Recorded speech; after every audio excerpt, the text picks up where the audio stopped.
Video பார்க்குறவங்க மறக்காமல் நம்ம சேனலை சப்ஸ்கிரைப் பண்ணிடுங்க. நிறைய பேர் சப்ஸ்கிரைபே பண்ண மாட்டேங்கிறீங்க. சப்ஸ்கிரைப் பண்ணி உங்களோட ஆதரவை எங்களுக்கு கொடுங்க. இன்றைக்கி ஈவினிங் ஸ்நாக்ஸ்க்கு பருப்பு வடை தாங்க செஞ்சுருந்தேன். இது பார்த்திங்கன்னா ஃபஸ்ட்டே பருப்பு ஊற போட்டு எடுத்து வச்சுருக்கேங்க. இப்போ ஒரு மிக்ஸி ஜாரில் கொஞ்சமாக பட்டை, கிராம்பு, சோம்பு, இஞ்சி, பூண்டு, கறிவேப்பிலை, வரமிளகாய் இதெல்லாத்தையும் சேர்த்து அரைச்சி எடுத்துக்கணுங்க. இதெல்லாத்தையும் தனியாக அரைச்சிட்டு அதுக்கப்புறம் நம்ம பருப்பையும் சேர்த்து தேவையான அளவு உப்பு போட்டு அரைச்சிக்கலாங்க. பருப்பு வந்து ரொம்ப நைஸாக அரைக்க தேவையில்லைங்க. இப்போ இது கூடவே கட் பண்ணி வச்சுருக்கிற பெரிய வெங்காயம், கொஞ்சமாக கறிவேப்பிலை இதையும் சேர்த்து நல்லா மிக்ஸ் பண்ணிக்கலாங்க. நான் இன்றைக்கி வடைப்பருப்பு கொஞ்சம் தாங்க இருந்தது. அது கூடவே கொஞ்சமாக துவரம்பருப்பும் சேர்த்துருக்குறேங்க.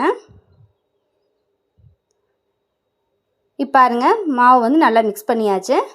இப்போ நம்ம வடைக்கு தட்டி வச்சுக்கலாங்க. சின்ன சின்ன உருண்டையாக பிடிச்சி நம்ம தட்டி போட்டுக்கலாங்க. ஒரு கடாயில் எண்ணெய் விட்டு எண்ணெய் காஞ்சதுக்கப்புறம் நம்ம தட்டி வச்ச வடையை ஒவ்வொன்றா போட்டுக்கலாங்க. இது கூடவே முருங்கைக்கீரை போட்டு செஞ்சாலும் நல்லா இருக்குங்க.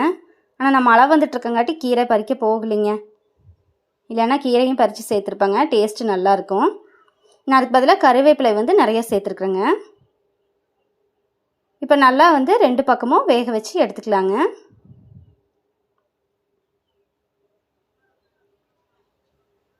பாருங்கள், இப்போ நல்லா வந்து வடை ரெண்டு பக்கமும் நல்லா வெந்துருச்சு. நம்மளோட சூடான பருப்பு வடை வந்து ரெடி ஆயிடுச்சுங்க. வடை நல்லா மொறுமொறுன்னு வந்திருக்கு பாருங்கள். உங்களுக்கு இந்த வீடியோ பிடிச்சிருந்தா மறக்காமல் வீடியோக்கு ஒரு லைக் பண்ணி நம்ம சேனலையும் சப்ஸ்கிரைப்